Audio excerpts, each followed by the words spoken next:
എന്റെ കണക്കൂട്ടലൊന്നും തെറ്റാറില്ല. സുഖേട്ടൻ എന്താ പറഞ്ഞത്? ഞാനൊന്നും പറഞ്ഞില്ലല്ലോ.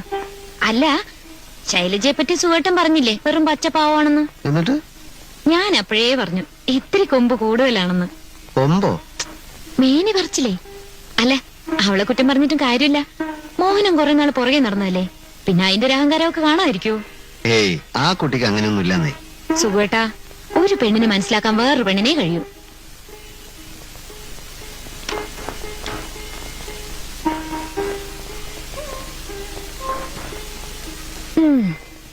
പറ്റിപ്പോയ അബദ്ധത്തെ പറ്റി ഇനി പറഞ്ഞിട്ട് കാര്യമില്ലല്ലോ.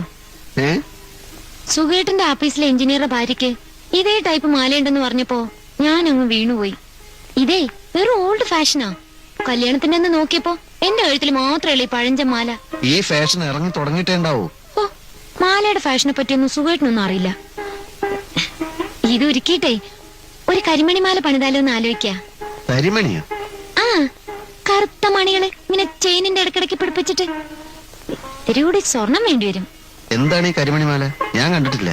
പണിപ്പിച്ച് തന്നാ കാണാലോ. അല്ലെങ്കിൽ ഈ മാല കഴുത്ത് കിടക്കട്ടെ, നമുക്ക് പുതിയ സ്വർണം വാങ്ങി പണിയിക്കാം. അതാ നല്ലത്.